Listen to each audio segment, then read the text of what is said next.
चला तर मंडळी, रक्षाबंधनसाठी घरीच एक वाटी दुधापासून बर्फी बनवूयात. त्यासाठी मी एका पॅनमध्ये एक वाटी दूध टाकून घेतलं. गॅस आपल्याला आत्ताच चालू करायचा नाही. यामध्येच 3 चमचे आंबट नसणारं दही टाकायचं. 3 ते 4 चमचे साखर टाकायची. थोडीशी वेलची पावडर टाकून हे मिक्स करून घ्यायचं. हे मिक्स केल्यावर यामध्ये 1 कप दूध पावडर टाकून घेतली.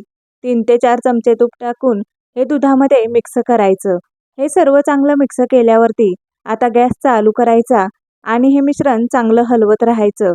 ही बर्फी बनवण्यासाठी मी इथे नेस्टलेची दूध पावडर वापरली आहे. आता हे मिश्रण घट्ट व्हायला सुरुवात झाली आहे. एकसारखं हे हलवत राहायचं. हे मिश्रण हलवताना गॅस कमी जास्त करत हे हलवून घ्यायचं. हे मिश्रण चांगलं घट्ट तयार झालं आहे.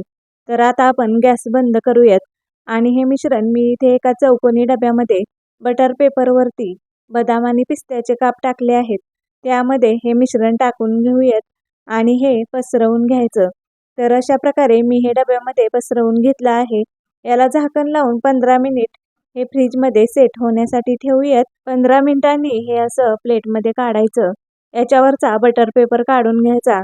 तर अशी ही टेस्टी मलाईदार बर्फी तयार आहे. याचे आपण सुरीने काप करून घेऊयात.